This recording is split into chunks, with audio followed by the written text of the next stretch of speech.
Well, hello, everyone, and thank you for joining us on Fried Okra, the public education podcast, or a special video edition for Oklahomans. I'm Carrie Coppernall Jacobs with the Oklahoma Education Association. And I'm Alicia Priest, president of the OEA. Fried Okra is a weekly podcast where we get together to talk about public education issues in Oklahoma. We hope you will join us every Friday. Well, we are so excited to visit with Representative Monroe Nichols today. How are you, Representative Nichols? I'm doing great, and actually in preparation for today's show, I had fried okra for lunch. Yes. Excellent. Sure did. Yes. You tell me how many guests have done that. I don't know. Not enough. Right. Well, Representative Nichols, for those who might not know, represents House District 72, which is just right next to Greenwood, right there to the west of your district. And but your district does cover where they're doing some of the excavating at the cemetery nearby. That's correct. And congratulations on your recent election as vice chair of the Black Caucus. Thank you. Thank you very much.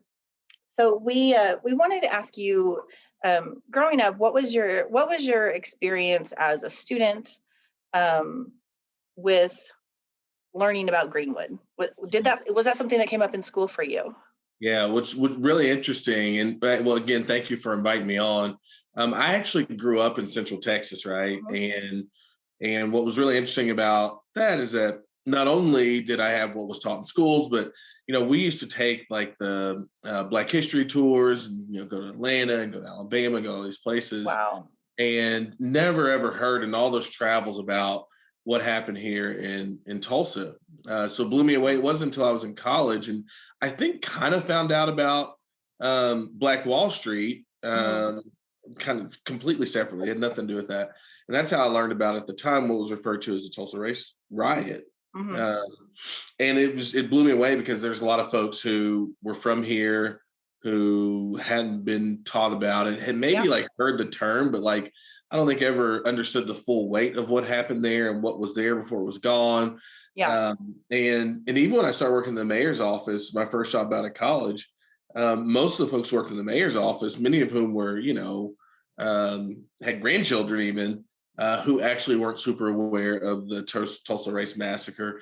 So it was really interesting. Most folks are coming to know about this story in its full totality really in the last, 24 months, right? Mm-hmm. It was like 98 years before this was something that was kind of a regularly talked about thing in our community. Growing up in Arkansas, I had never heard of it either until I was an adult. Right. In just the past few years, and I was like, what? I mean, it's right next door to Oklahoma, nothing. I grew up in Oklahoma City and never heard of it until I was an adult. So it's crazy because we learned about I learned about the four girls, the church bombing. Like we heard about these types of things that happened, but here's a race massacre on just a grand scale, right? That none of us were ever taught about. So why is that important for students to know about Tulsa specifically?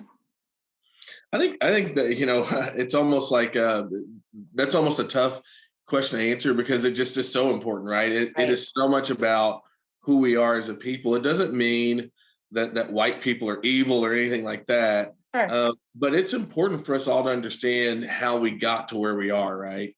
Right. When I say how we got to where we are, definitely the positive. So there's definitely the story that needs to be told about the resilience of the Black community in Tulsa pre-1921 and post-1921, to be totally honest. Mm-hmm. There's a story also, I believe, to be told about how we should all come to understand these particular events in history so A, they don't repeat themselves, but B, so as we're having even public policy conversations that we're having right now about achievement gaps in school, right? Or wealth gaps that we see in our communities, that we all understand there's a reason why we got to the place that we're in. And in oftentimes very intentional steps that were taken to get us where we are. And so the same intentionality that maybe he didn't put us in the position that we'd like to be in, it's going to take that same level of dedication, intentionality to get us where we'd like to go. And so I think the story is one that we should all know, about, right? And I think the full story of even, the Trail of Tears, which I know a lot of people are aware that there was Indian removal, but I don't know if people really fully understand the brutality of that, right? And why it is that even natives have, outcomes that aren't as good as other folks. Like, it's not because these indigenous and these people of color are, just at birth less healthy and less intelligent and less capable. We have to learn about these stories so we understand who we are, and it really, almost gives us the burden of trying to continue on and doing it in a way that makes sense for everybody. And it's something that is, when we talk about this history, it's not that long ago. I mean, 100 years is, maybe we all live to be 100, but there are still survivors. This is something that people who live in Oklahoma, that their grandparents experienced, their parents experienced. This isn't ancient history. This is very recent history. Yeah, I think that's all. It's been so many points in history, right? I've told a number of people here recently. My grandfather passed away in November, and when I was looking back at his life, he was born in South Texas in 1939, and so he was born a little less than 80 years after slaves in South Texas were alert they were free on Juneteenth. So, like, in what would have been his lifetime, right? His grandfather, had he lived that old, would have saw both those things, right? And my parents were born in the early 60s, before the Civil Rights Act was passed, where the Voting Rights Act was passed, for housing, for the housing fairness bills were passed. And so this is not like black and white ancient history. These are things that we are, one, maybe two generations removed from, which I think, again, it's why it's so important to tell the story. I think one of the challenges in Tulsa, to be totally honest, somebody asked me a number of years ago why I thought the race massacre wasn't talked about more often. And I said, well, you got to think about this. If they are survivors of the race massacre, then there are folks who have a very direct connection to folks who perpetrated and were on the other side of it. That's a very hard thing to talk about. I mean, we can talk about some of those old ancient things because there's nobody here anymore, but it's harder to have a conversation about folks who are living or maybe one generation removed from it. But no less important, right? Oh, absolutely. I actually think it raises the importance of talking about it, because, we talk about making sure history can't repeat itself. And if we talk about it in the context of, oh, this happened so long ago, oh, there's no way that we'd ever have that happen again. But if people could really talk about, look, I'm one generation removed from this. It's no different than what Germany did. I mean, German nationalism was not a thing after the Holocaust. Like, German people really came to terms with what they had allowed to happen. We could learn a lot from their response to it as a nation, frankly. They don't have a bunch of Nazi statues hanging around anywhere. They don't, they haven't hidden history on, how they treated Jews in that country. And I think we could benefit from, humbling ourselves as a country to do the very same thing. And then you mentioned policy that comes afterwards, like building an interstate through the middle of Black Wall Street and Greenwood to make that division, even further. And so you're right. We have to look at the policies and things that our governments put in place to try and further divide, and ask, why are we doing these things? Right. Absolutely. So to kind of take that further, what happens now? The consciousness of the nation turned to Tulsa a week ago, and now the cameras are gone. Everyone has gone back to, other things in their lives, but this continues on for your district. In a very real way, and the districts surrounding you. What happens now? Like, what are, I know the exhumation is continuing. There are still very real effects of what happened that live on in your area of town. That's right. Yeah, I mean, and what I would say is that's true for Tulsa. It's true for other communities as well. One of the best conversations that I had over the last weekend, there's a number of really high-profile people that were here. It was a very neat experience just to be, around those folks. One of them was Dr. William Barber, who runs the Poor People's Campaign, and he's a North Carolinian, and he talked about oh goodness, what's the name of the town? Wilmington, North Carolina. There's a race massacre before Tulsa there, actually. And he described what that was like and how that came. It was the same kind of thing. It was a thriving Black community. He said it would have been Atlanta if this race massacre happened, but a Black publication, a lot of Black wealth there in Wilmington, North Carolina, was completely taken away. And so I mentioned Wilmington only to mention that if it took this long to tell a story about the Tulsa Race Massacre, we would be lying to ourselves if we tried to make ourselves believe that Tulsa was unique in that case. There's a lot of untold stories about these events. And so this really is a national problem that I hope that Tulsa can prove as an example of how you come to terms with it, right? How do you not only appropriately tell the story, but what do you do for those who have survived and those descendants who had things taken away from them? That is a good explainer of why Black wealth in this country is 10% that of white wealth, right? It goes back to, it's not that people are born less capable. It's like things were done intentionally in this country. And so I think we're going to have to really, hopefully in Tulsa, unite. Anyway, we had some very public divisions that I know folks probably read a little bit about over the last weekend. So part of it is that community unity, which takes time. And then the second part is how do you respond? Like the issue of reparations has been something that's talked about a lot. I've said a number of times that doesn't make it right, but hopefully it'll make it just.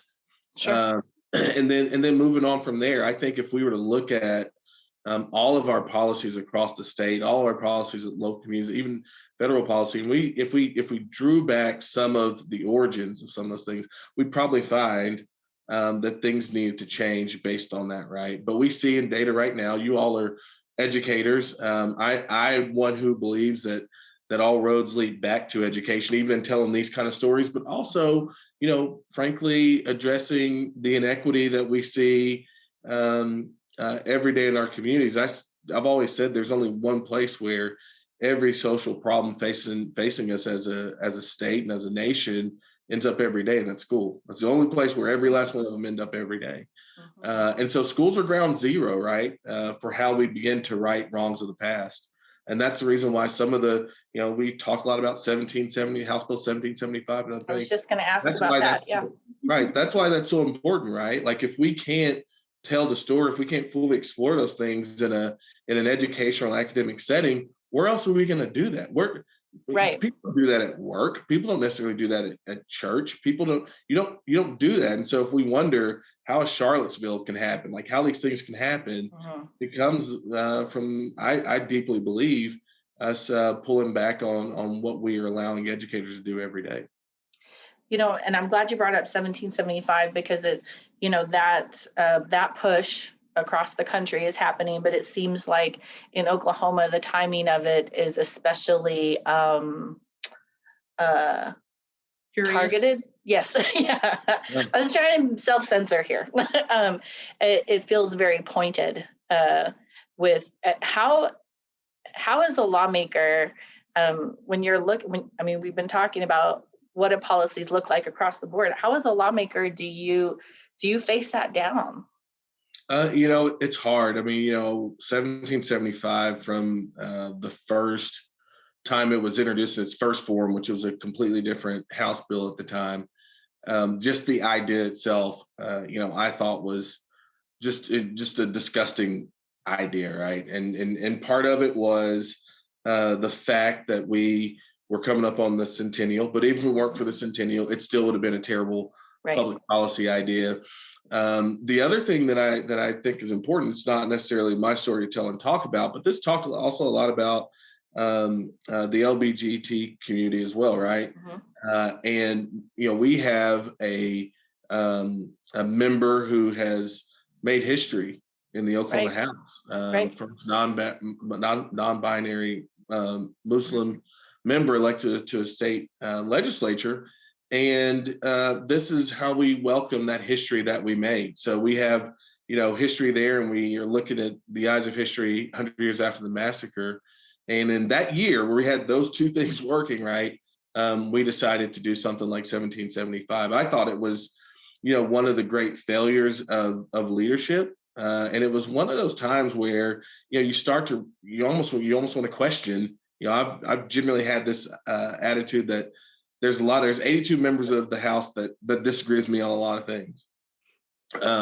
But I try to assume positive intent as much as I can. Yeah. And this is one of those things where you just can't assume positive intent.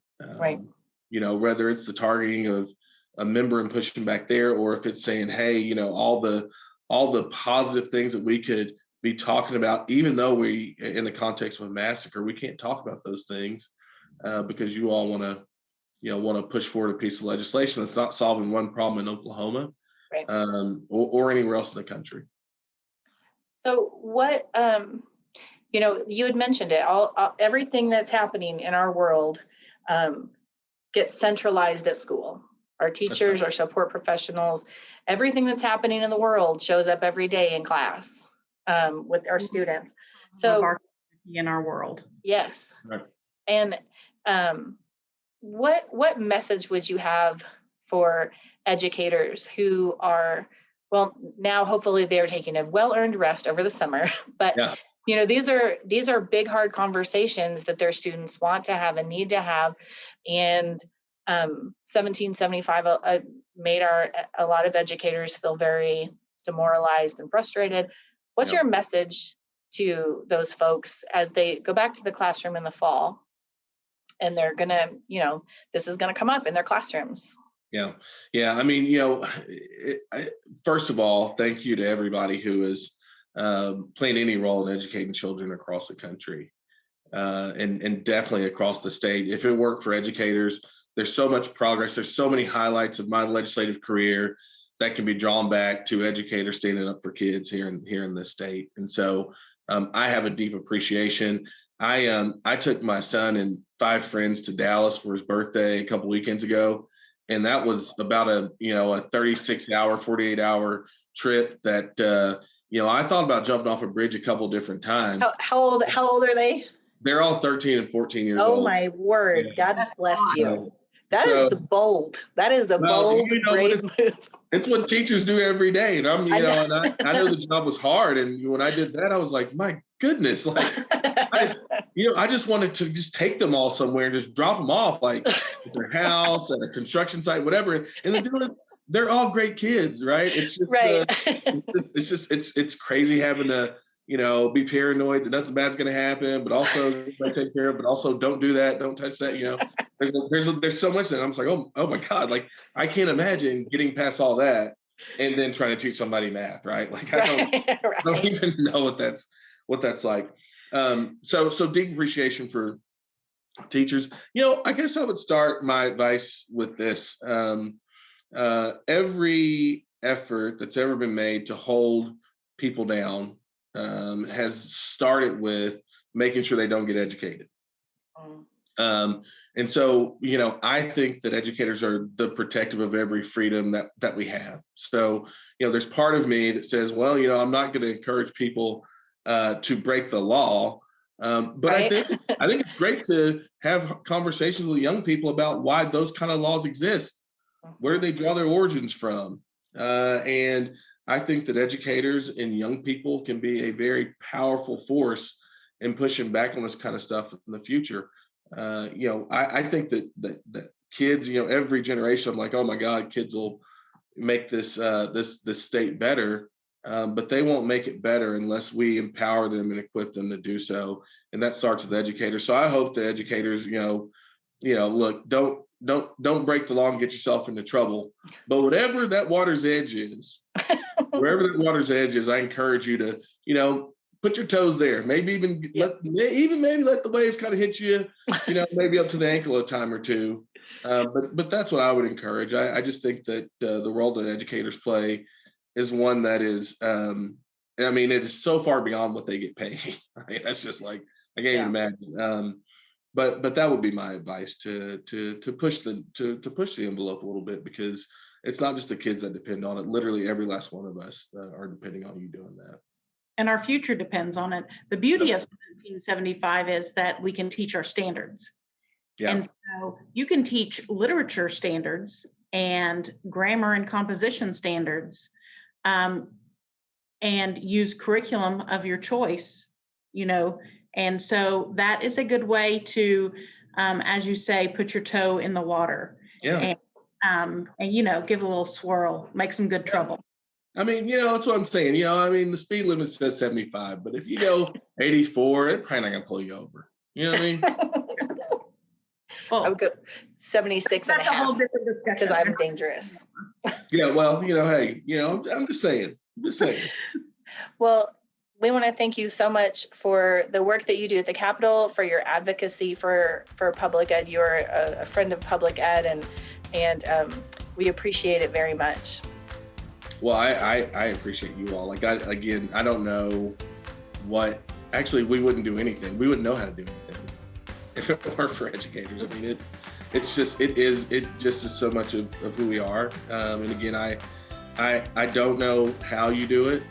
Sometimes I don't know why you do it. The appreciation isn't there. The compensation isn't there. But you do it anyway. And that to me is like, it's just the most special thing.